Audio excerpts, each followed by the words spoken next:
సాయిరామ్ స్వామి. హరి స్వామి గారి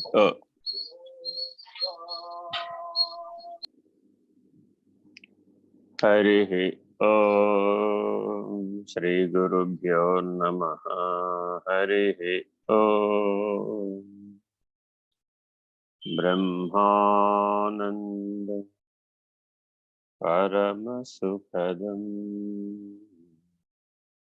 కేవలం జ్ఞానమూర్తిం ద్వంద్వాతీతం గగన సదృశం తత్వమస్యాదిలక్ష్యం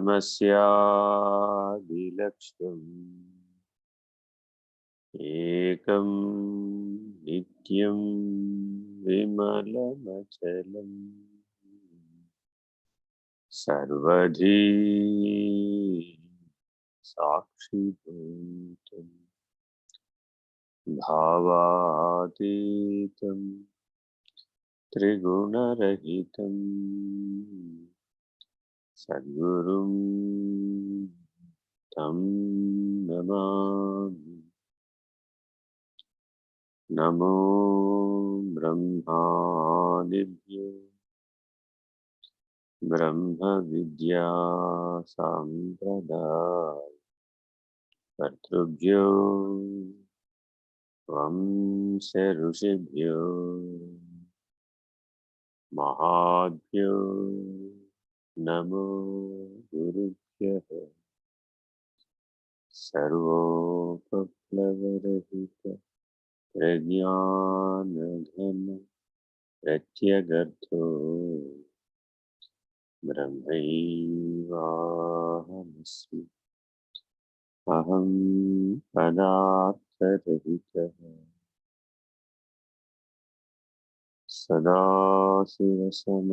సదాశివసమారంభాః వ్యాసశంకరమధ్యమాః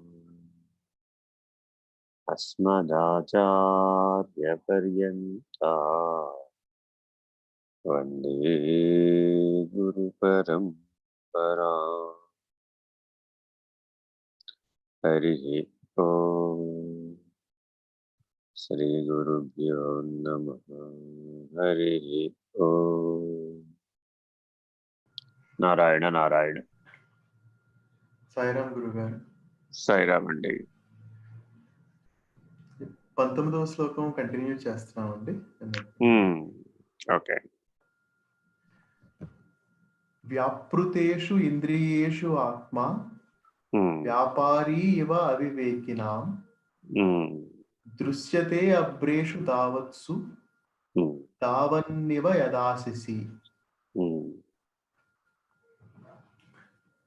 ఆత్మను నిర్వచించలేని అయోమయ స్థితిలో, నిర్ణయించలేని అజ్ఞాన పరిధిలో ఆత్మను వివరించుటకు ప్రయత్నించగనే అనాత్మ లక్షణాలను ఆత్మయందు ఆరోపించడం జరుగుతున్నది.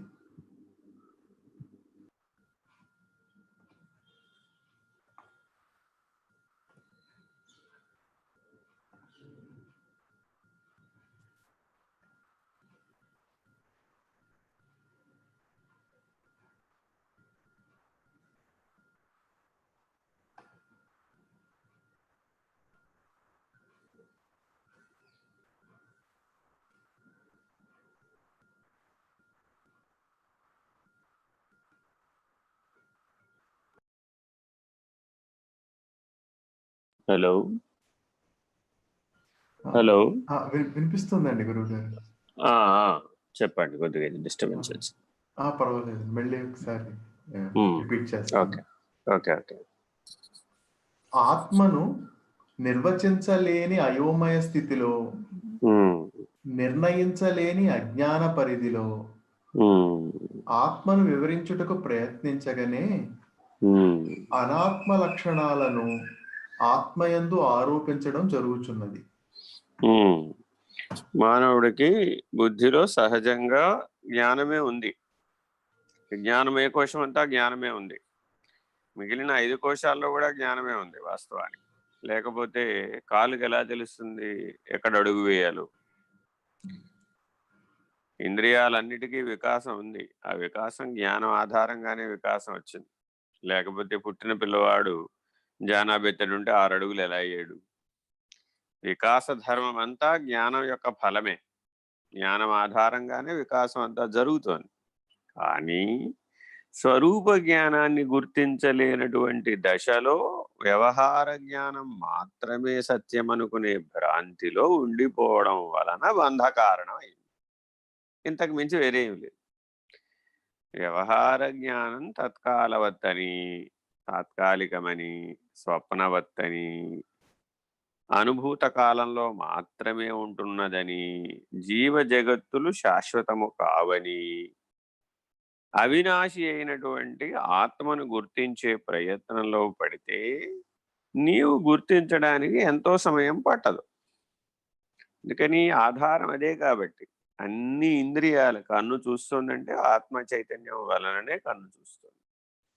ఏ ఇంద్రియం పని చేయాలన్నా కూడా ఆ ఇంద్రియ ధర్మం, ఆ ఇంద్రియం యొక్క శక్తి ఆ చైతన్యం వలనే లభిస్తుంది. చైతన్యం లేకపోతే ఆ ఇంద్రియ ధర్మాలు లేవు. జాగ్రత్తగా ఇది మనం ఏ నిర్జీవ శరీరం దగ్గరికి వెళ్ళి చూసినా ఇది మనకు అర్థమైపోతుంది. జీవ చైతన్యం అనేది అణువున వ్యాపించి ఉంటేనే ఆయా కణాలలో ఆ జీవ చైతన్యం ప్రతిఫలించి వ్యవహారానికి ప్రేరేపిస్తోంది, వ్యవహారానికి సహకరిస్తోంది, వ్యవహారం జరుగుతోంది, ఫలితం వస్తోంది. ఈ కార్యక్రమం అంతా తత్కాలవత్తే తప్ప మిగిలిన కాలంలో ఉందా అంటే లేదు. మానవ జీవితం అంతా ఏదో కోరికలతో జీవిస్తున్నాడని మానవుడు అనుకుంటూ ఉంటాడు. కోరిక ఎంతసేపు ఉంటుంది? తత్కాలవత్ అంతే. అయితే నిషిద్ధ కర్మకు ప్రేరేపించేటటువంటి వాటి యొక్క ప్రమాదం వలన వ్యష్టి సమిష్టి ఇరుపక్షాలలో బాధపడేటటువంటి అవకాశాలు వస్తూ ఉంటాయి. అటువంటి వాటి జోలికి వెళ్ళొద్దు. నిషిద్ధ కర్మ చేయవద్దు. సత్కర్మను ఆచరించు. రాజసిక తామసిక కర్మను ప్రయత్నపూర్వకంగా విడువుము. నీ ఇంద్రియాలని విషయరసంతో పూరించే బదులు దైవరసంతో పూరించు. ఈ చేతులతో చేసే పని దివ్యమైనటువంటి పనే చెయ్యి. ఈ నోటితో మాట్లాడే పని దివ్యమైన అంశాలనే మాట్లాడు. ఈ మనసుతో ఆలోచించే పని దివ్యమైన ఆలోచనలే చెయ్యి. అప్పుడు నీలో దైవీ గుణ సంబంధమైనటువంటి సాత్విక లక్షణాలు అభివృద్ధి చెంది సత్వగుణ ప్రభావం చేత నీలో ప్రశాంతత నెలకొని వైరాగ్యం నెలకొని ఆ అభ్యాస వైరాగ్యాదుల చేత మనోవేగం తగ్గి, ప్రాణవేగం తగ్గి, ఇంద్రియ వేగం తగ్గి, వృత్తి వేగం తగ్గి చేసే ప్రతి పనిని దివ్యాత్మ భావంతో చేస్తావు. దివ్యాహంగా చేస్తావు. దైవీ భావనలో చేస్తావు. అక్కడి నుంచి నీకు గురువు యొక్క సహాయం ప్రారంభమయ్యి శుద్ధోహం, బుద్ధోహం, నిత్యోహం, ముక్తోహం, కేవలోహం, పరోస్మ్యహం, ఇలా నీ పరిణామ క్రమానికి కావలసినటువంటి సలహా, సూచన, ఉపదేశం అందివ్వబడుతూ ఉంటాయి. నిదానంగా నువ్వు ఈ విరమించడం ఎట్లాగా అనేది నేర్చుకోవాలి. ఇంద్రియములే నేను, ఇంద్రియ వ్యవహారమే నేను, వ్యవహార ఫలమైన సుఖ దుఃఖములే నా జీవితంలో ప్రధానం అన్న స్థానంలో నుంచి ఇలా జాగ్రత్తగా వెనక్కి విరమించాలి. నీ స్వస్థానం వైపు విరమించాలి. నీ మూలం వైపు విరమించాలి. నిన్ను నీవు తెలుసుకోవాలి. నిన్ను నీవు పోగొట్టుకోవాలి. ఇది జన్మకు లక్ష్యం. ఎవరికైనా సరే, సకల జీవరాశికి ఇదే. అయితే మిగిలిన జీవరాశులకేమో విజ్ఞానమయ కోశం, మనోమయ కోశం వికసించలేదు కాబట్టి అవేమో ఈ జ్ఞానాన్ని తెలుసుకోలేవు. ఉదాహరణ, కపాలభాతి ప్రాణాయామం మానవుడు చేస్తాడనుకోండి. ఆ కపాలభాతి ప్రాణాయామం వలన మానవుడిలో ఉత్తేజితమైనటువంటి ఆ, మేధస్సు పనిచేస్తుంది. అనేక రకాలైనటువంటి మేధస్సులో ఉన్నటువంటి టాక్సిన్స్, మాలిన్యాలు, విష పదార్థాలని కపాలభాతి వలన బయటికి వెళ్ళిపోతాయి. సో మానవులందరూ తప్పక రోజులో కొన్ని నిమిషాలైనా సరే ఆ, కపాలభాతి ప్రాణాయామం చేయాలి. ఇది విధి.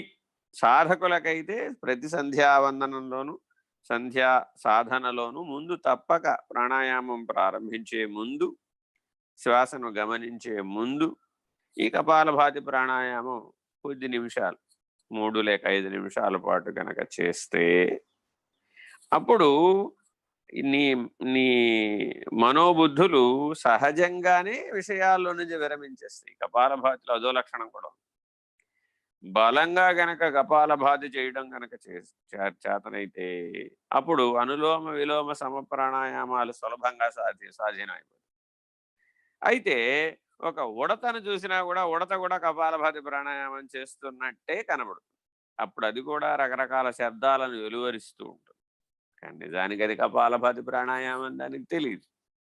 దానికి ఆ వికాసం లేదు, దానికి ఆ విజ్ఞానం లేదు, దానివల్ల ప్రయోజనాన్ని పొందగలిగే తెలివి లేదు. అది కూడా తన కోమేట్స్, తన సహజీవనం చేసే ఉడతల్ని పిలవడానికి అదొక ప్రక్రియ. దానికి ఈశ్వరుడిచ్చిన వరం. ఇలా గమనిస్తే ప్రతి జీవిలో కూడా దానికి సంబంధించినటువంటి టాలెంట్, ప్రతిభ ఆ జీవిలో ఉంటుంది.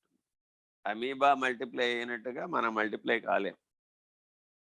మరి మనకంటే అమీబా గొప్పదందామా? అలా ఎలా అంటాం? ఎందుకని?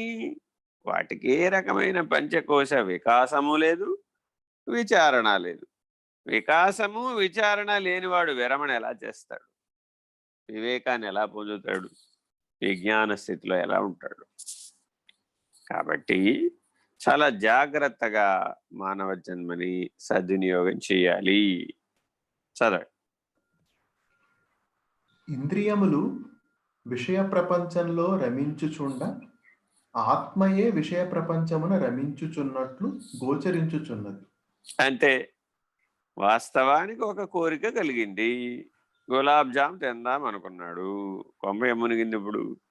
కానీ డాక్టర్ గారు చెప్పాడు, నాయన నీకు షుగర్ ఉంది, గులాబ్ జామ్ తినకూడదు అని. ఇప్పుడు వీడేం చేయాలి? విరమణ చేయాలి. నివృత్తి మార్గంలోకి విరమించాలి.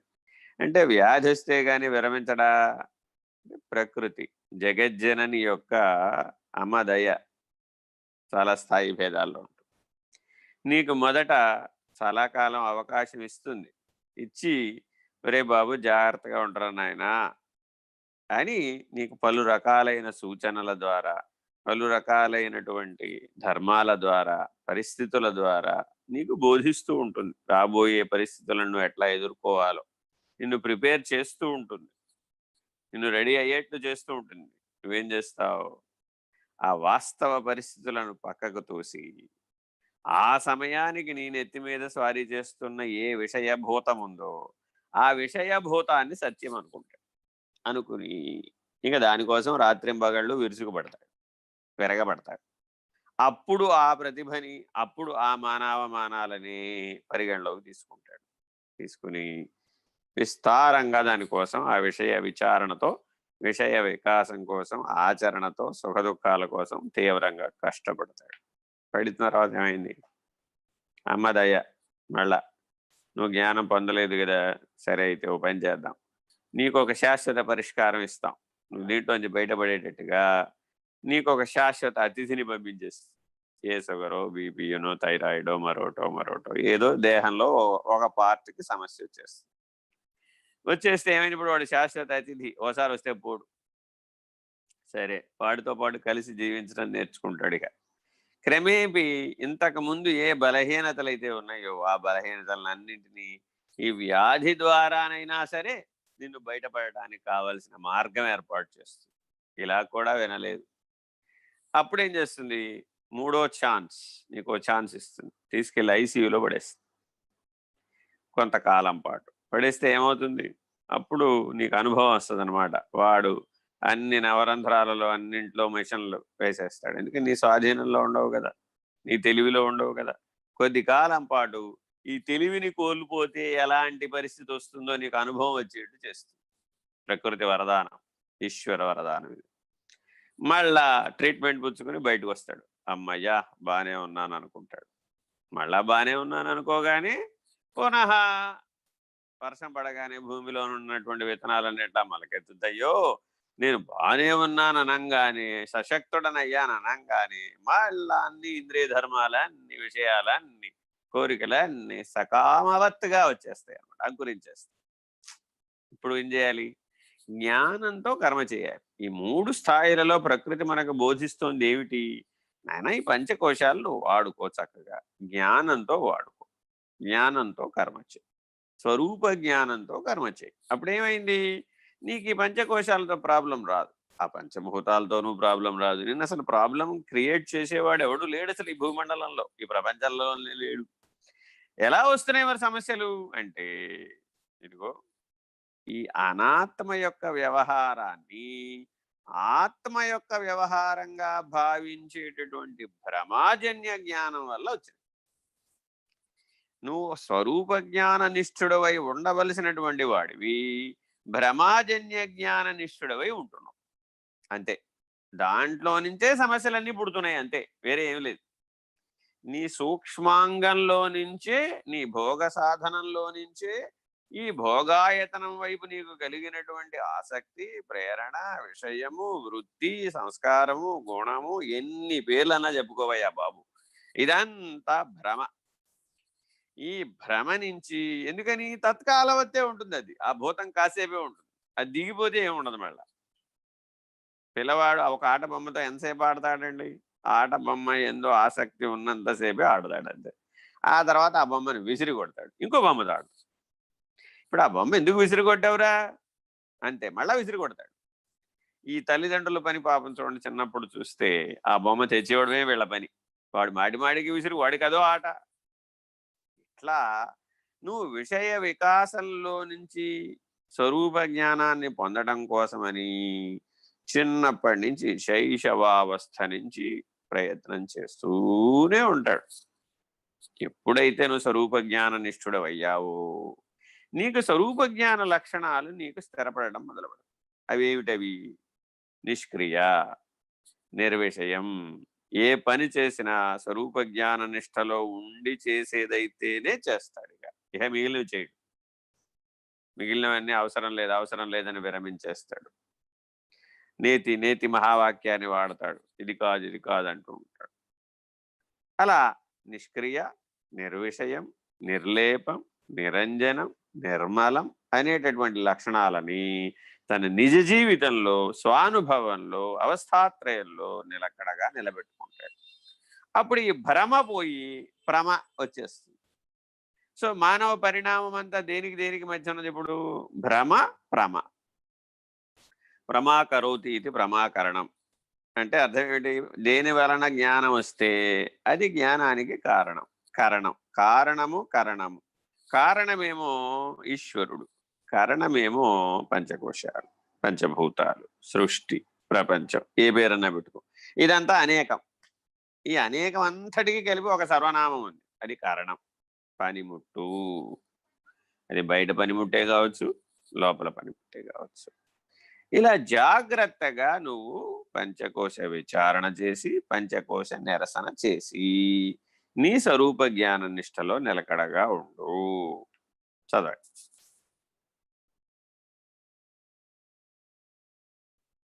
ఒక్క నిమిషం గురుగారు, అది కనెక్షన్ డ్రాప్ అయిందండి. కొద్దిగా ఇవాళ ఇంటర్నెట్ కొద్దిగా వీక్గా ఉందండి. అవునండి, ఓకే, మళ్ళీ లాగిన్ అయ్యిందండి.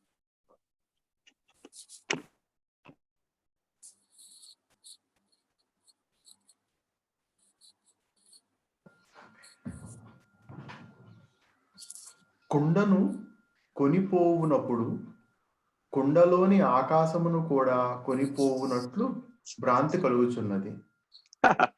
కొండ పట్టుకొచ్చాడట, బయటికి వెళ్ళి కుమ్మరివాడి దగ్గరికి వెళ్ళి కొండ కొనుక్కొచ్చాడట, మంచినీళ్ళ కోసమో, పాల కోసమో, నీతి కోసమో. పట్టుకొచ్చిన వాడికి కుండతో పాటు ఆకాశం ఫ్రీ అన్నట్ట కుమ్మరివాడు. కుండతో పాటు ఆకాశం ఫ్రీగా తీసుకెళ్ళవయ్యా బాబు అన్నాడు. కుండతో పాటు ఆయన ఇచ్చేదే ఉంది, ఆకాశం వీడే పట్టుకొచ్చాడు. ప్రత్యేకంగా వాడు ఇవ్వాలా? ఎవరు ఇవ్వక్కర్లేదు. ఆకాశాన్ని ఈశ్వరుడిని ఎవరు ఇవ్వక్కర్లేదు, వాళ్ళు అందరికీ ఫ్రీ. సూర్యుడిని ఎవరైనా ఇవ్వాలా? ఆయన అందరికీ ఫ్రీ. పంచభూతాలను ఎవరికైనా ఇవ్వాలా? అవన్నీ అందరికీ ఫ్రీ. కానీ ఒక భూమి తప్ప, నీరు తప్ప అంటున్నాం వాళ్ళ కలియుగంలో. ఎందుకని? అన్నిటికీ కాస్ట్, వాల్యూ పెట్టేశాం. ఈ భూమికి ఇంత విలువ, ఆ భూమికి అంత విలువ, ఈ నీటికి అంత విలువ, ఆ నీటికి ఇంత విలువ. ఇంటి దగ్గర నుంచి మంచినీళ్ళు పట్టుకెళ్తే ఎయిర్పోర్ట్లో నీళ్లు పట్టుకెళ్ళినవాడు, అదేమిటో వింతైన విషయం. బయట నీళ్ళు నేను ఒప్పుకోనండి అంటాడు. లోపల నీళ్ళే కొనుక్కోవాలి. లోపల బాటిల్ 100 రూపాయలు ఉంటుంది. ఒక లీటర్ బాటిల్ నీళ్లు ఖరీదు 100 రూపాయలు ఉంటే లోపల, బయట నీళ్ళ ఖరీదు 20 రూపాయలు ఉంటుంది. మన ఇంటి నుంచి పట్టుకెళ్తే 2 రూపాయలు కూడా ఉండదు, రూపాయి ఉండదు. చూడండి, స్థాన భేదాన్ని బట్టి నీటికి విలువ మారిపోయింది. హిమాలయన్ క్రిస్టలైన్ వాటర్ అని రాసి ఉంటుంది దాని మీద పైగా. అంటే అర్థం ఏంటి? వాడు హిమాలయాల్లో దొరికేటువంటి ప్యూర్ వాటర్ పట్టుకొచ్చాడని వాడి ఉద్దేశం. దాని మీద అదే రాసి ఉంటుంది. ఇట్లా కలికాలంలో, ఈ కలియుగంలో మీరు దేన్నైనా సరే ల్యూనార్ స్పేస్ అమ్మేస్తున్నారు. చంద్రుడి మీద ఉన్నటువంటి స్పేస్ని అమ్మేస్తున్నాడు. ఓ వెబ్సైట్ ఉంది, లియోనార్ స్పేస్ సేల్ చేసేవాడు. వీడికి ఏం ఓనర్షిప్ ఉందో మనకు తెలియదు. అక్కడ వీడు అమ్ముతూ ఉంటాడు, రియల్ ఎస్టేట్ అక్కడ చేస్తాడు వీడు. ఇలాంటి విపరీత ప్రవర్తనలు, పోకడలను మానవ జీవితంలో మనం గమనిస్తున్నాం. దీనికంతటి కారణం ఏమిటి? అసలు ఇలా ఎందుకు జరుగుతోంది అంటే ఒకటే సమస్య. ఏమిటి? కొండతో పాటు ఆకాశం ఫ్రీ. ఇలాంటి లక్షణం మంచిది కాదు.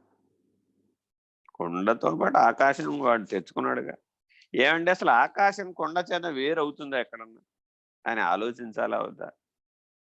కొండ అంటే ఇక్కడ శరీరం. ఎప్పుడు గుర్తుపెట్టుకోవాలి, ఎక్కడైనా సరే వేదాంతంలో కొండ సంగతి చెప్పాడంటే, ఘటం అన్నాడంటే అది పంచకోశాలు, పిండాండము. ఈ కొండతో పాటు పంచభూతాలతో తయారైన ఈ కొండలో పంచభూతాల్లో ఉన్న ఆకాశం కూడా ఉందా లేదా? ఉంది. పంచభూతాల యందు అనుస్యూతమై ఉన్న చైతన్యం కూడా ఉందా లేదా? ఉంది. అది చైతన్యంతో సహా. చైతన్యం ఉంటేనే కదా అసలు ఆ పంచభూతాలు అలా ఉన్నాయి. ఆ పంచతన్మాత్రల నుంచి ఈ పంచభూతాలు వ్యక్తం అవడానికి మధ్యలో పనిచేసిన శక్తి పేరు చైతన్యం. పంచీకరించిన శక్తి పేరు చైతన్యం. అది ఈశ్వరుడు. నిరామయం, నిర్వికారం, నిర్విషయం, నిరంజనం, నిర్మలం. అప్పుడు అది ఈశ్వరుడు. ఆ చైతన్యం పేరు ఈశ్వరుడు. అదే వ్యతిరేకం. ఆమయం, నిరామయం బదులు ఆమయం, నిరంజనం బదులు అంజనం, నిర్వికారం బదులు వికారం, నిర్విషయం బదులు విషయం, నిర్మలం బదులు మలం. జీవ చైతన్యం ఇంతే. వాటిలో నుంచి విరమించావా ఈశ్వరుడు, వాటిలో రమించావా జీవుడు. కుండ, ఆకాశం, ఈ 2 లక్షణాలని వేదాంతంలో చాలా చాలా జాగ్రత్తగా మనం విచారణ చేయాలి. ఆకాశం ఎలా అయితే పంచభూతాలు దానిలో పనిచేస్తున్నప్పటికీ మిగిలిన 4టికి అవకాశం ఇచ్చినప్పటికీ ఆ ఆకాశం ఎలా దేని యందు అంటకుండా ఉన్నదో, ఊరకున్నదో, విరమించి ఉన్నదో, అట్టి ఆకాశమునకు సాక్షి అయినటువంటి ఆత్మ ఆధారంగా కదా ఈ ఆకాశం అంతా వచ్చింది. ఆ పరమాత్మ ఆధారంగా కదా ఈ సృష్టి అంతా వచ్చింది. అటువంటి పరమాత్మ స్థితి యందు నిలకడ చెందాలి. చదవండి. కుండను కొనిపోగలమే గాని సర్వగతమైన ఆకాశమును నడిపించుట ఎట్లు? భలే ప్రశ్న అడిగారు. అర్థమైందని ఇప్పుడు కొండ చేతితో పట్టుకుపోతున్నాడు. కొండతో పాటు కొండలో ఉన్న ఆకాశాన్ని కూడా పట్టుకుపోతున్నాను అనుకున్నాడు. మానవుడంతా కూడా పంచకోశాంతర్వర్తి అయినటువంటి ఆత్మని, పరమాత్మని గుర్తించగా పంచకోశాంతర్వర్తి అయి ఉన్నటువంటి విషయ వ్యవహారాన్ని కూడా పట్టుకుపోతున్నాను అనుకున్నాడు. It is a moving bunch of flowers ఎలా అయితే అంటున్నామో ఆ బంచ్ ఆఫ్ విషయాలు, అంతకుమించి వేరే ఏం లేదు. పొద్దున్న లేచిన దగ్గర నుంచి రాత్రి నిద్రపోయే వరకు ఏదో ఒక విషయం, శబ్దస్పర్శ రూపరస గంధాత్మకమైన విషయ సంపుటి, విషయ సంగ్రహం. మానవ జీవితం అంతా జననం నుంచి మరణం దాకా కాసేపు కళ్ళు మూసుకుని లెక్కేసాం, అంతా ఒక బంచ్ ఆఫ్ ఫ్లవర్స్, ఓ విషయ సంగ్రహం, అంతకు మించి ఏమి లేదు. ఈ విషయ సంగ్రహం ఎటువంటిదట? ఆ కుండలో ఉన్న ఆకాశం లాంటిదట. తన్నెత్తి మీద బరువు మోస్తూ ఉంటాడు. ఎవరినైనా చూడండి, చాలా నిరాశగా, నిరాసక్తంగా, డిప్రెస్డ్గా, అప్రెస్డ్గా, సప్రెస్డ్గా, టెన్షన్గా, కళ్ళు పెళ్ళుగా, బీపీతో, క్రోధంతో పేలాలు వేగినట్టుగా వేగుతూ ఉంటాడు. ఉప్పు నిప్పులాగా ఎగిరెగిరి పడుతూ ఉంటాడు. వాడిని చూస్తే ఏమనిపిస్తుంది? ఓ, వీడి జీవిత భారానంతా వీడి నెత్తి మీద మోస్తున్నాడు. జీవ చైతన్యం ఇప్పుడు నెత్తి మీదకి వచ్చేసింది ఏకంగా. అహంకార సదృశ్యమైనటువంటి ప్రవర్తన ఏ స్థాయిలో అయినా కావచ్చు. ఆ అహం రహితమైనటువంటి నిర్ణయం వాడికి తెలియదు. దానికోసం ప్రయత్నించలేదు, సాధన చేయలేదు, తనను తాను తెలుసుకునే ప్రయత్నం చేయలేదు. చేస్తే ఏమైంది? ఈ కుండలో ఆకాశం ఏమిట్రా బాబు, పెద్ద నిరవయవ ఆకాశం బయటంతా ఉంటే, ఆ నిరవయవ నిరంధ్ర నిశ్చల ఆకాశం బయట ఉంటే, అటువంటి పరబాహ్యంలో ఈ అనంత విశ్వం ఓ కొండ. చూడండి, ఈ కొండ ఉపమానం అక్కడ కూడా పనికొస్తుంది, కైవల్యం దగ్గర కూడా పనికొస్తుంది. అనంత విశ్వం ఒక కొండ, జ్యోతిర్మయమైన కొండ, బిలియన్ల నక్షత్రాలతో ఉన్నటువంటి కొండ. దాంట్లో లేదా ఆకాశం, దాంట్లో లేదా పరబాహ్యం. అణువుకి నీ శరీరంలో ఉన్నటువంటి కణానికి మధ్య, కణం మధ్యలో కూడా స్పేస్, ప్రదేశం, పరబాహ్యం ఉంది. అది లేని చోటు లేదు. ములుగురుచ్చ సందు లేక పిండాండం నుంచి విశ్వాండం దాకా ఉంది. బిందువు నుంచి మహత్తు దాకా ఉంది. అణువు నుంచి మహత్తు దాకా ఉంది. సర్వం నుంచి శూన్యం దాకా ఉంది. శూన్యాతీతంగా కూడా ఉంది. సర్వకాలాలలో ఉంది, సర్వగతంగా ఉంది, పరిచ్ఛేద శూన్యంగా ఉంది. అసలు అందులో ఛేదమే లేదు. అచ్ఛేద్యం, అదాహ్యం, అక్లేద్యం. దానికి ఏ క్లేశం లేదు, పరిణామం లేదు, దాన్ని ఎవరు దహింపజేయలేరు, పంచభూతాల చేత బాధింపబడదు, మార్పు. ఈ పంచభూతాలే ఒక అణుస్వరూపం. ఆ అనంత విశ్వమే ఒక కొండ, ఒక అణుస్వరూపం, ఓ బిందు స్వరూపం, పరబాహ్యం. ఆ పరబాహ్య నిర్ణయంతో ఎవరైతే ఉన్నట్లుగా ఉండిపోయాడో వాడు కైవల్యం, మోక్షం. చూడండి, ఎక్కడి నుంచి ఎక్కడికి వెళుతున్నాం మనం? అధ్యాస ఆభాస అన్న స్థితిలో, కుండ ఆకాశం అన్న దగ్గర స్థితిలో నుంచి ఘట మఠ పట దహర కేవల 5 గగనాలు ఉన్నాయి. పంచగగన సూత్రం అంటారు దీన్ని. ఈ పంచగగన సూత్రాన్ని ఎవరైతే తెలుసుకున్నారో, ఘటం అంటే మన శరీరంలో పంచకోశాలలో ఉన్నటువంటి ఆకాశం, మఠం అంటే మన చుట్టూ ఉన్నటువంటి పంచభూతాత్మకమైనలో ఉన్నటువంటి ఆకాశం, పటం అంటే అర్థం ఏంటి? ఘట మఠ పట. పటం అంటే ఏమిటి? ఆ పంచభూతాల కావాల పంచతన్మాత్రలలో ఉన్న ఆకాశం, అది పటం. ఘట మఠ పట. దహరం, దాని అవతల ఉంది హిరణ్య గర్భస్థితిలో, ఆ హిరణ్య గర్భస్థితిలో ఉన్న ఆకాశం, జ్యోతిర్మండలమైనటువంటి ఆకాశం, బ్లాక్ హోల్ మధ్యలో ఉన్నటువంటి ఆకాశం, వైట్ హోల్ మధ్యలో ఉన్న ఆకాశం, ఏ పేరన్నా పెట్టు, అనంత విశ్వం మధ్యలో ఉన్న ఆకాశం, అదంతా దహరాకాశం. కేవల ఆకాశం, దానవతల పరబ్రహ్మం. ఇంకా అక్కడేమి లేదు, బ్రహ్మమే లేదు. ఇది కేవల ఆకాశం. ఈ పంచగగన సూత్రాలకు చాలా జాగ్రత్తగా ఈ కొండ ఆకాశాన్ని అన్వయం చేయాలి. ఎందుకనంటే పూర్ణమద పూర్ణమిదం పూర్ణాత్ పూర్ణముదచ్యతే పూర్ణస్య పూర్ణమాదాయ పూర్ణమేవావశిష్యతే అనే సూత్రం అంతఃశూన్యం బహిశూన్యం మధ్య శూన్యం శూన్యకం భైవాంబరే అని శూన్య సూత్రం ఒకటి. పూర్ణము శూన్యం. ఈ రెండూ కూడా ఈ పంచగగన సూత్రాలతో అన్వయం అవుతాయి. ఈ సాధనతో అన్వయం అవుతుంది, ఈ విజ్ఞానంతో అన్వయం అవుతుంది. ఇలా చాలా జాగ్రత్తగా సూచనగా ఇక్కడ కుండ ఆకాశం అన్న అంశాన్ని విషయానికి అనువర్తించి చెప్తున్నాడు. విషయ విరమణ చేయడానికి కూడా దీన్నే వాడుతున్నాం.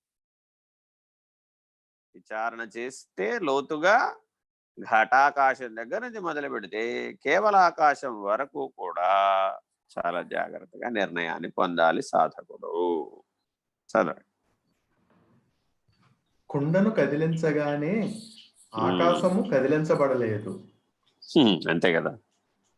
యథార్థానికి కదిలిడి కుండ కదలని ఆకాశంలోనే కదులుచున్నది. అది కొండ కదులుతుంది కానీ ఆకాశం కదులుతుంది ఎక్కడన్నా, అజ్ఞానం కాకపోతే. ఆత్మ విషయ సుఖాలయందు ఎలా రమించగలదు? ఎలా సాధ్యం? ఇంపాసిబుల్ కదా. ఎందుకని ఆకాశానికి ఆధారంగా ఉన్న ఆత్మ లడ్డూలో లడ్డు అనే విషయంలో, గులాబ్ జామ్ అనే విషయంలో ఎట్లా కలిసిపోగలుగుతుంది? Not possible. అనంతమైన ఆత్మ కదులుట ఎలా సాధ్యము? How is it possible? ములుగురుచ్చ సందులేక ఉన్నటువంటి బయలు ఎలా ఎరుకలో కలిసిపోతుంది? కలవదు కదా. ఎరుక ఎప్పుడు పరిమితం, ఆవరణ సహితం. బయలు ఆవరణ రహితం. కుండ ఆవరణ సహితం, ఆకాశం ఆవరణ రహితం. ఆవరణ సహితం నుంచి ఆవరణ రహితానికి చేసే ప్రయాణమే సాధన, పరిణామమే జ్ఞానం. ఇది బాగా గుర్తుపెట్టు, ప్లీజ్ అండర్లైన్. మానవ జీవితంలో ప్రతి చోట ఆవరణ సహితమైపోతూ ఉంటాడు. ఏదో ఒక ఆవరణ, అసలు ఇదేదని చెప్పడానికి వీల్లేదు. ఎందులో మునిగితే అదే ఆవరణ. పెద్దలు అన్నారు అందుకే, తాను మునిగింది గంగా. మన సంకల్పంలో అదే ఉంటుంది. స్నానం చేసే ముందు గంగే జయమునే జైవ గోదావరి సరస్వతి నర్మదే సింధు కావేరీ జలేస్మిన్ సన్నిధిం కురు. ఆ సప్త నదీ తీర్థాలు ఈ బకెట్ నీళ్ళలోనే ఉన్నాయని పవిత్ర భావన చేసి స్నానం చేస్తున్నాడు. ఇప్పుడు వాడు గంగా స్నానం చేశాడు భావ శరీరంలో, మనోమయ కోశంలో, విజ్ఞానమయ కోశం. అయితే ఇది ఫలితాన్ని ఇస్తుందా అంటే భావనాశుద్ధినిస్తుంది, ఇవ్వకపోలే. కానీ అది చాలదు స్వరూప జ్ఞానానికి. ఆత్మజ్ఞానానికి ఈ కాస్త నెట్వర్క్ చాలు, ఈ కాస్తంత తెలివి చాలు. ఏం చేయాలంటే ఇప్పుడు ఎదగాలి. ఎక్కడి నుంచి? ఆవరణ సహిత స్థితి నుంచి ఆవరణ రహిత స్థితికి ఎదగాలి. జ్ఞాన మార్గం అంటే ఎప్పుడు ఇలా గుర్తుపెట్టుకోవాలి. అజ్ఞానం, అనాత్మ, అవిద్య, ఆభాస, అధ్యాస అన్ని ఆవరణ సహితం. స్వరూప జ్ఞానం ఆవరణ రహితం. అతీతం ఆవరణ రహితం. రహితం ఆవరణ రహితం. అతీతం ఏం చేస్తుందంటే నేను మొట్టమొదట మల విక్షేప ఆవరణ దోషాలకు అతీతం చేస్తుంది. ఆ అతీతమైనటువంటి తర్వాత రహిత స్థితిలోకి చేరాలి. నీ లక్ష్యం రహితం, ఆవరణ రహితం. అతీతమే తెలియకుండా రహితాన్ని అందుకోలేవు. అందుకని ఆత్మబోధ చెప్పేటప్పుడే అందుకని కొండ సంగతి చెప్తున్నాడు, ఆకాశం సంగతి చెప్తున్నాడు, ఆధారంగా ఉన్న ఆత్మ సంగతి చెప్తున్నాడు. చూడండి, మూడింటిని ఏకకాలంలో వివరించేస్తున్నాడు. ఏది అత్యంత పరిమితమో, పంచకోశాత్మకమో అది కొండ. సమిష్టి పంచభూతాత్మకం, అందులో ఉంది ఆకాశం, అది కూడా పరిమితమే. ఈ రెండింటికి ఆధారంగా పంచకోశాత్మకము, పంచభూతాత్మకము, ఈ రెండింటికి ఆధారంగా ఉన్నటువంటి ఆత్మ, ఆ ఆత్మనిష్టయందు, స్వరూప జ్ఞాన నిష్టయందు నిలకడ చెందాలి సాధకుడు. ఆత్మావగాహన లేకపోవటచే ఇట్టి వ్యర్థ భావాలు తలెత్తుతున్నవి. అంతే, విపరీత విచారణలు అన్నమాట. అంటే అసంపూర్ణ స్థితిలో ఉన్న మనస్సు పరిపూర్ణత నొందుటకు, ఆనందమును పొందుటకు విషయ ప్రపంచంలో క్రీడించుచున్నది. క్రీడించుచున్నది. అంటే పిల్లవాడు ఆట బొమ్మలతో ఆడుకున్నట్లుగా క్రీడించుచున్నాడు జీవుడు.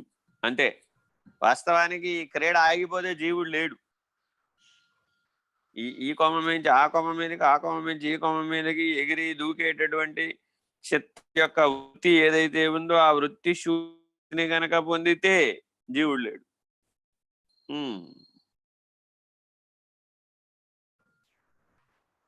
మరి పూర్ణ స్వరూపమైన ఆత్మ దేనిని అభిలషించి ప్రయత్నము సాగించవలను? అంతే కదా. ఏం చేయబడ్డారండి మరి నన్ను? ఏం చేయొద్దంటారేమిటి? అది కదా మన ప్రశ్న. ఏమైనా చేయడానికే కదా నేను పుట్టాను, ఏమైనా చేయడానికే కదా నేను రోజు నిద్రలేస్తున్నాను, పని కోసమే కదా నేను పుట్టాను. పని ఫలితం లేకపోతే మానవ జన్మకు అసలు అర్థమే ఉంది, నిరర్థకం కదా. అంటే మీరు మీ ఉద్దేశంలో 800 కోట్ల మంది మానవుల్ని నిష్క్రియాపరులై జడ పదార్థం వలె, విగ్రహం వలె ఓ దగ్గర ఏ పనులు చేయకుండా పడుకోమంటారా? అప్పుడు అసలు ఈ ప్రపంచంతో పనే ఉంది, ఈ వ్యవహారంతో పనే ఉంది, ఈ విమానాలతో పనే ఉంది, ఈ రాకపోకలతో పనే ఉంది, ఈ సాంకేతిక విజ్ఞానంతో పనే ఉంది, ఈ యాంత్రిక విజ్ఞానంతో పనే ఉంది. ఉన్నవాడు ఉన్న చోట ఉన్నట్టుగా ఉన్నది ఉన్నట్టుగా చట్టు వలె రాయి వలె పడి ఉండమని అని ఆత్మజ్ఞానం యొక్క ఉద్దేశ్యం. ఎన్ని ప్రశ్నలు చూడండి. ఇన్ని ప్రశ్నలు ఆ ఒక్క వాక్యంలో అనుసంధానించాడు. తనకు అన్యమైన వస్తువే లేనప్పుడు తాను ఆశించుటకేమున్నది? అదిటా పాయింట్. ఒరే, పంచభూతాలకు ఆధారంగా ఉన్న ఆత్మ అనంతం, అఖండం, అవ్యయం, అవినాశి. ఈ సత్యాన్ని తెలుసుకో, ఆ సత్యంగా ఉండు. నీ పని నువ్వు సామాన్యంగా చేసుకో. ఎవరు చేసుకోవద్దన్నారు? సామాన్యంగా చేసేదానికి నీకు ఈ గొడవంతా అవసరం లేదు. విశేషంగా చేసినప్పుడే నీకు ఈ తగాదా వచ్చింది. అయితే విశేషం అవసరమా కాదా అంటే, వికాసానికి విశేషం అవసరం, కానీ వికాసం పొందిన తర్వాత విజ్ఞానం అవసరం. వికాసం పొందడానికి నువ్వు చేసే ప్రయత్నం విజ్ఞానం దిశగా లక్ష్యంగా లేదనుకో, అప్పుడు విపరీత జ్ఞానం అయిపోతుంది, భ్రమాజన్య జ్ఞానం అయిపోతుంది. ఈ జాగ్రత్త తీసుకో. అది ఆత్మజ్ఞానం చెప్పేది. కర్మలు ఆచరించాలా వద్దా? తప్పక చేయాలి. సత్కర్మే చేయాలి, సదాచారమే చేయాలి, సన్నిష్టనే కలిగి ఉండాలి, సద్దర్శనాన్నే పొందాలి. ఆ లక్ష్యంతో చెయ్యి. జ్ఞానపూర్వక కర్మాచరణ చెయ్యి. పరిమితమైన మనస్సు సుఖాన్వేషి అయి అల్లాడుచున్నది.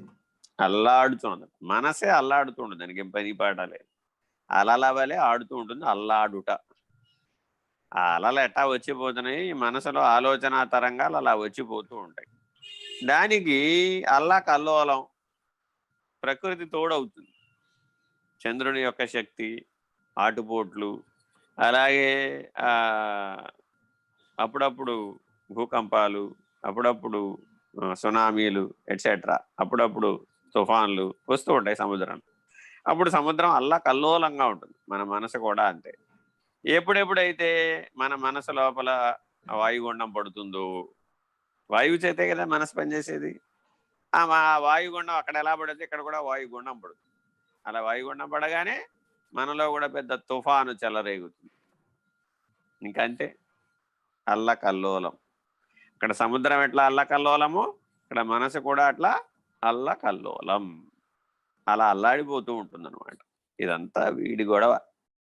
నువ్వు ఎప్పుడైతే విషయమగ్నత, స్వరూప జ్ఞానమగ్నత చెందవలసినటువంటి మానవుడు విషయమగ్నత చెందగానే ఇలా అల్లకల్లోలం అయిపోతుంది, అల్లాడిపోతున్నాడమ్మా పిల్లాడు అంటారు. పాపం, ఎందుకు అల్లాడిపోతున్నాడమ్మా?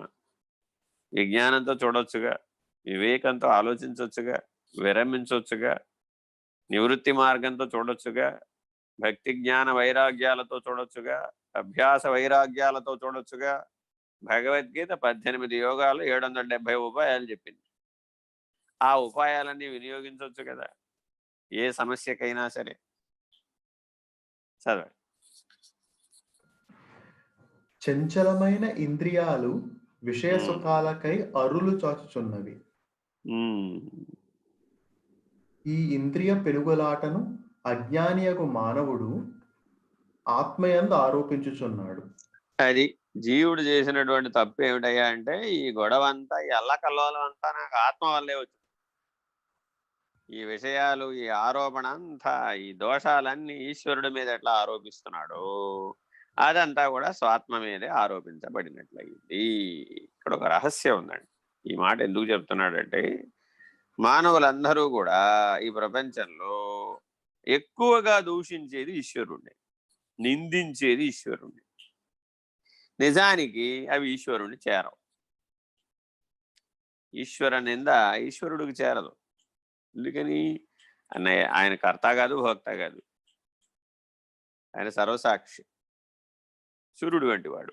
సూర్యుడి మీదకి ఉమ్మేస్తే మన మీదే పడుతుంది కానీ సూర్యుడి మీద పడుతుందా? అలాగే ఈ నిందించడం అనేది సూర్యుడి మీద ఉమ్మేయటం లాంటి ప్రయోజనం ఏముంది? అది నీ మీదే పడుతుంది, నీ స్వాత్మ నిందగా మారిపోతుంది, నిన్నింకా వృద్ధుణ్ణి అయ్యేట్టు చేస్తుంది, జరామరణ వ్యాధుల చేత పీడించబడేట్టు చేస్తుంది. అందువల్ల పెద్దలు ఏం చెప్పారంటే, అందుకని ఈశ్వర నిందకి, గురు నిందకి, ఆత్మ నిందకి పాల్పడరాదు. చాలా జాగ్రత్తగా ఆలోచించాలండి. ఈ ఆరోపితం చేసినప్పుడు నీకు నిందించే లక్షణం వస్తుంది. బాగా గుర్తుపెట్టుకోవాలి. ఎవరినైనా సరే నిందించామనుకోండి, సరే ఆత్మనింద చేస్తున్నారు కదా అని పరనింద చేసేవాడిని, అప్పుడేమైంది? అక్కడ కూడా ఉన్నది ఆత్మస్వరూపమే కదా, అక్కడ ఉన్నది కూడా ఈశ్వరుడే కదా.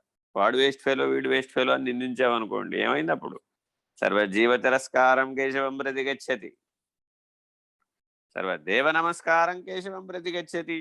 నువ్వు ఎవరికి నమస్కరించినా అందులో ఉన్నది కేశవుడికే.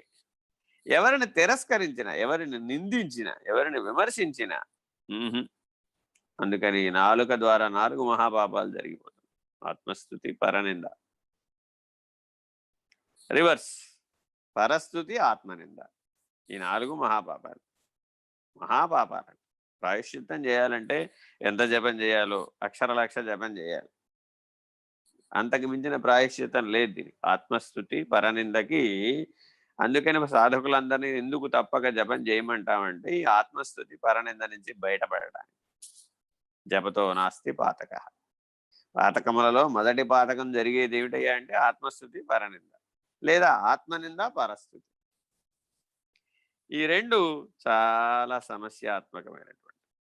ఇది మనోభూమికలో, బుద్ధి అనే భూమికలో వాక్ సంయమనం లేకపోవడం, మనో సంయమనం లేకపోవడం అనే వాటి వలన జరిగేటటువంటి ఆంతరికమైనటువంటి పాపం. ఇవి కంటిలో ముళ్ళు వంటివి, కాలిలో ముళ్ళు వంటివి. బహిరంగంగా చేయబడిన పాపం కంటిలో, కాలిలో ముళ్ళు వంటి. అంతరంగంలో చేయబడిన పాపం కంటిలో ముళ్ళు వంటి. అలా బాధిస్తే అవి చాలా జాగ్రత్తగా గమనించాలి. అక్కడ కారణం ఏముండదు, కానీ వాడు బాధపడుతుంటాడు. ఎక్కడో వాడి లోపల అంతరాంతరాలలో ఆ ప్రయోగం జరిగిపోతుంది, ఆ మార్పులు వచ్చేస్తూ ఉంటాయి. ఊరికే బాధపడిపోతుంటాడు, ఊరికే చింతపడిపోతుంటాడు. ఇలాంటి వాటన్నింటికి కారణం స్వరూప జ్ఞానమైనటువంటి ఆత్మ మీద విషయారోపితమైనటువంటి భ్రమాజన్య జ్ఞానాన్ని ఆరోపించడం, అనాత్మను ఆత్మగా భావించడం. దూరీకర్తుం వాంఛసి కిం బ్రూహి గచ్చేతి. మనీషా పంచకం చండాలుడు అడిగాడు, ఒరే దూరం జరుగు అన్నావు కదా, ఎవరు దూరం జరగమంటావు? ఆత్మస్వరూపం అంటావా, అది అంతటా వ్యాపించిందే, ఎలా దూరం జరుపుతావు? కిం బ్రూహి గచ్చేతి, ఇది తొలగు అంటున్నావు కదా, ఇటురా ఇటు జరుగు. దేశికుడు వస్తున్నాడు, మహానుభావుడు వస్తున్నాడు. అరే దూరీకర్తం వాంఛసి, శరీరం అంటావా, నీది మట్టికుండే నాది మట్టికుండే, నీది పంచభూతాలతోనే తయారే, నాది పంచభూతాలతోనే తయారే. చైతన్యం అంటావా, అది ఆత్మది, అది సర్వవ్యాపకం, సర్వగతం, సర్వకారణం, సర్వాధారి, సర్వసాక్షి, అనంతం, అఖండం, అవ్యయం, అప్రమేయం, అవినాశి. మరి ఆత్మ లక్షణాలే సర్వత్రా గోచరిస్తూ ఉంటే, కనబడుతూ ఉంటే పరుడెవ్వడు, రెండో వాడు ఏడు అసలు? చదవండి. యథార్థానికి కదిలేవి ఇంద్రియ మనోబుద్ధులే గాని ఆత్మ కాదు. అంతే. ఇదంతా ఊరికే పనిముట్ల కదలికలు ఇవన్నీ. వంట చేస్తున్నట్టుగా గిన్నెల చప్పుడు జరుగుతూ ఉంటుందన్నమాట. ఎంతసేపు అయినా వంట అయిందో లేదో చెప్పదు. ఇంతసేపు గిన్నెల చప్పుడు చేసావు కదమ్మా, వంట చేస్తున్నట్టు అభినయించానదట. మనం చూడండి, నాటకాల్లో పైన నాటకం ఆడుతూ ఉంటారు, వంట చేశానంటే గిన్నెలు చప్పుడు చేస్తూ ఉంటారు. అట్లా ఈ ఇంద్రియాల చప్పుళ్ళు ఇవన్నీ. అంతే తప్ప వాస్తవానికి ఇవి ఆత్మకి ఎట్టి సంబంధం లేదు. అది అవ్యయం, అఖండం, అనంతం, అవినాశి, అజం. దానికి పుట్టుకే లేదు, కదలికే లేదు. మనం ఒక రైలు బండిలో కూర్చుని ఉండగా పక్కనే మరి ఒక రైలు బండి కదిలిపోవును. మనం ఎక్కిన బండి కదలక నిలబడియే ఉండును. పక్కన కదులుచున్న రైలు బండిని తదేకముగా చూచుట చేత అలా చూచువానికి తాను ఎక్కిన బండియే కదులుతున్నట్లు గోచరించును. దృగ్భ్రాంతి, ఆప్టిమెట్రిజం, ఇదంతా ఆప్టిక్స్ లో బాగా మనకి వివరిస్తారనమాట. ఆప్టిక్స్ అన్న విజ్ఞానం చాలా విశేషమైందండి. మానవులందరూ ఫిజిక్స్ లో తప్పనిసరిగా ఈ ఆప్టిక్స్ అన్నది చదవాలి, తెలుసుకోవాలి కూడా. ఈ దృగ్భ్రాంతి అనేక అంశాలలో ఉంటుందండి. రైలు ప్రయాణం చేస్తున్నప్పుడు బయట ఉన్న చెట్లు, భూమి పరిగెడుతున్నట్టు, సూర్యుడు చంద్రుడు పరిగెడుతున్నట్టు, అలాగే స్థిరంగా ఉన్న రైల్లో కూర్చుని పక్కనే ఉన్నటువంటి పరిగెట్టే రైలును చూస్తే ఈ రైలే వెళుతున్నట్టు, ఇదంతా దృగ్భ్రాంతి. ఈ భ్రమాజన్య జ్ఞానంలో నుంచి బయటపడాలి. ఇంద్రియాలు చూపెట్టేవన్నీ సత్యం కాదని విచారణ ద్వారా తెలుసుకోవాలి. చెలించు బండిని తాను తదేకంగా చూచుట చేత చెలించు స్వభావము కల తన నేత్రములు తమలో చలనమును భావించుట వలన ఆ నేత్రములు గల శరీరమును మోయుచున్న రైలు బండి కదులుచున్నట్లు తెలిసినది. చూడండి ఎంత బాగా విశ్లేషించాడు. చలనం అన్నది కామన్ గా సింక్ అయినటువంటి లక్షణం అన్నమాట. ఆ రైలు బండి కదులుతోంది, కదిలే లక్షణం కళ్ళకుంది, కదిలే లక్షణం మనసుకుంది, కదిలే లక్షణం బుద్ధికుంది, కదిలే లక్షణం శరీరానికి ఉంది, కదిలే లక్షణం పంచకోశాలకు ఉంది. కదలటం అన్న ఒకే ఒక్క అంశం మీద సింక్ అయినాయి ఇవన్నీ. స్వభావం అంటే అది సింక్ అవ్వడం. సింక్ అయితే స్వభావం అండి, బాగా గుర్తుపెట్టుకోవాలి. దేనికి సింక్ అయితే అది స్వభావం. నువ్వు దేనికి సింక్ అవుతున్నావు గమనించాలన్నమాట, అదే నీ స్వభావం. నీ స్వభావాన్ని గుర్తించడం ఎట్లాగా, నువ్వు దేనికి సింక్ అవుతున్నావో తెలుసుకుంటే అదే నీ స్వభావం. ఈ సింకింగ్ అన్న పదం నీకు ముక్త స్థితిలో కూడా చెప్తాం. రాబోయే శ్లోకాలలో ముక్తుడి యొక్క వర్ణన ఉంటుంది. ఆ ముక్త స్థితిలో దేహాన్ని వదిలేస్తే ఇది ఎలా జరుగుతుందనేది కూడా చెప్తాడు. జాగ్రత్తగా గమనిస్తే మానవుడు దేనికి సింక్ అవుతున్నాడు వాస్తవానికి. అయితే దేనికి అవ్వాలి? పంచభూతాల చేత తయారై ఉన్నాడు కాబట్టి పంచభూతాల కన్నా సింక్ అవ్వాలి. లేదంటే పంచభూతాలకు ఆధారంగా ఉన్నటువంటి పంచ తన్మాత్రలతోనైనా, అపంచీకృత స్థితిలో ఉన్న పంచ తన్మాత్రలకైనా సింక్ అవ్వాలి. దానికి అవ్వకపోతే సర్వానికి ఆధారంగా ఉన్నటువంటి ఆత్మస్థితిలో అయినా, బ్రాహ్మీభూత స్థితి ఎందైనా సింక్ అవ్వాలి. అలా అయిన వాడేమో ఆవరణ రహిత స్థితికి చేరాడు, ముక్త స్థితికి చేరాడు. ఈ ఈ జాగ్రత్తగా సమన్వయం, అన్వయం, సంయమనం, సమన్వయం, సంయమనం, సమదర్శనం, ఈ సమత్వం అన్నది దేనితో అయితే నీకు వస్తుందో, ఈక్విలిబ్రియం స్టేటస్ అంటాం దీన్ని మనం, సమతాస్థితి అంటాం. నువ్వు దేనితో అయితే సమతాస్థితిని గనక పొందుతున్నావో ఆయా సమతాస్థితి యొక్క లక్షణాలు నీలో ప్రతిబింబిస్తూ ఉంటాయి. నీవు అది అయిపోతూ ఉంటావు ఆ కాసేపట్లో. ఒక రకంగా చూస్తే ఇది విపరీతంగా ఉన్నది వాలికి రామాయణంలో. ఎవరైనా తను ఎదురుకుండా వచ్చాడు అనుకోండి, వాడిలో ఉన్న సగం తెలివి, సగం శక్తి, సగం పుచ్చేసుకుంటాడు వాడికి తెలియకుండా, వాడి పర్మిషన్ లేకుండా. That is his capacity. వాడు అసలు ఒరిజినల్గానే మహాబలవంతుడు. ఆ మహాబలవంతుడికి ఏమైపోతుందంటే, వాడు ఎవరి ముందుకు వస్తే, ఎవరి ముందు వాడు నిలబడితే వాడిని అలా తదేకంగా చూసాడంటే వాడిలో ఉన్నటువంటి సగాన్ని బుచ్చేసుకుంటాడు. ఇలాంటి లక్షణాలు ఇవాళకి కూడా మానవుల్లో ఉన్నాయి. చాలా జాగ్రత్తగా గమనిస్తాం. All these are called psychic powers. అతీత శక్తులు అంటాం. ఈ అతీత శక్తులన్నీ మనసులో ఉంటాయి, ఈ బుద్ధిలో కూడా ఉంటాయి, విజ్ఞానమయ కోశంలో కూడా ఉంటాయి. కానీ ఇవేవి ఆత్మ కాదు, ఇవేవి బ్రహ్మము కాదు. ఈ చలనశీలమై ఉన్నటువంటి తలములు ఎన్నో ఉంటాయి. ఇట్లాగా ఇక్కడే ఉండి ఎక్కడికో వెళ్ళొచ్చేయచ్చు, ఏదో చేసి వచ్చేయచ్చు, ఏదో చూసి కూడా వచ్చేయచ్చు, ఇంకేం చేయవచ్చు, ఆరోపించుకోవచ్చు. నేనే భగవంతుడు, నేనే మిమ్మల్ని అందరిని నడిపిస్తున్నాను, నేనే ఇప్పుడు ఉన్న దేశాధినేతలందరినీ లోపలుండి గైడ్ చేస్తున్నాను, వాళ్ళని అట్లా చేసేటట్టుగా ప్రేరేపిస్తున్నాను, నేనే పరమాత్మని. శ్రీకృష్ణ పరమాత్మ నాకు ఇప్పుడు అప్పచెప్పాడు కలియుగంలో. ఇలా భావించే వాళ్ళు కూడా ఉన్నారు. దోషం కదా. ఇదంతా చలనశీలమైన పద్ధతి. స్థిరం కాదు ఇది, అచలం కాదు, అవ్యయం కాదు, అఖండం కాదు, అనంతం కాదు, అవినాశి కాదు. కాబట్టి ఎప్పుడెప్పుడైతే నువ్వు కదులుతున్నావో కదిలేదానికి ఎరుకని పేరు. తా కదలడట పరమశివుడు, కదిలేడిది మాయయ్యట. 2 మాటల్లో తెరిచేశారు. ఆత్మ కదలదు. నిన్న కూడా చెప్పుకున్నాం. జాగ్రత్తగా మారాలన్నమాట.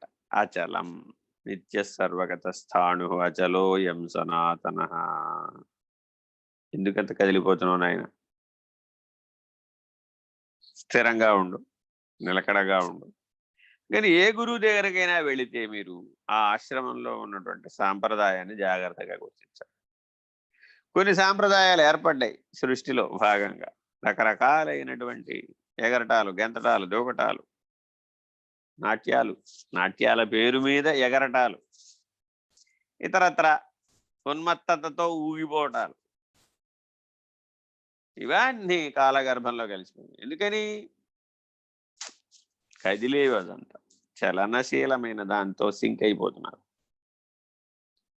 అలా నీలో కదిలేవి ఏమున్నా సరే ఆ కదిలే వాటితో దృగ్భ్రమ. ఈ కదిలే రైలు, కదలని రైల్లో కూర్చున్న వ్యక్తి ఎట్లా అయితే దృగ్భ్రాంతిని పొందుతున్నాడు, అలా మానవుడు పంచకోశాలు, పంచ విషయాలు, పంచభూతాలు పంచీకరించబడిన సమస్తంతో అలా చలనశీలం ఉంటున్నాడు.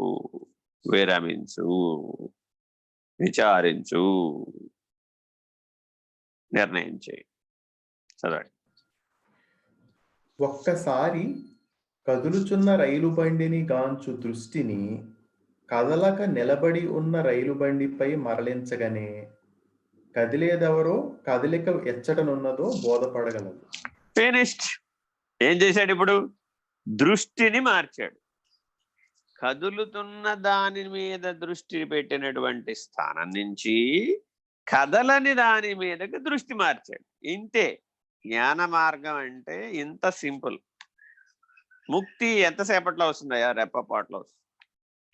ఆత్మజ్ఞానం ఎంతసేపట్లో కలుగుతుంది? రెప్పపాట్లో కలుగుతుంది. ఎంతసేపట్లో? రెప్పపాటే. ఎంత శ్రమ చేయాలి? అసలు శ్రమే చేయక్కర్లేదు. ఎందుకని? దృష్టిని మార్చు. కదిలే దాని మీద నుంచి కదలని దాని మీద గనక పెట్టగానే భ్రాంతి పోయి.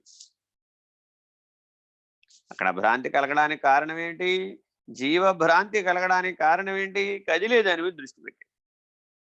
ఆత్మజ్ఞానం కలగడానికి కారణం ఏంటి? కదలని దాని మీద దృష్టి పెట్టి. అంతే. ఈ దృష్టి భేదం చేత వెంటనే బోధపడిపోయింది. ఇప్పుడు ఎవరికైనా ఏదైనా అక్కడ ఏమన్నా వేదాంత పంచదశి, లేకపోతే నాలుగు చతుర్వేదాలు, లేకపోతే 4 మహావాక్యాలు, ఇవన్నీ ఎవరైనా అక్కడ బోధించారా? ఏమి లేదు. 2 మాటలు స్ట్రైట్ గా చెప్పేశారు. కదలనిది తా కదిలెడిది మాయయ్యట. తా కదలడట పరమశివుడు. As simple as it. అత్యంత చిన్న విషయం దృగ్భ్రాంతి.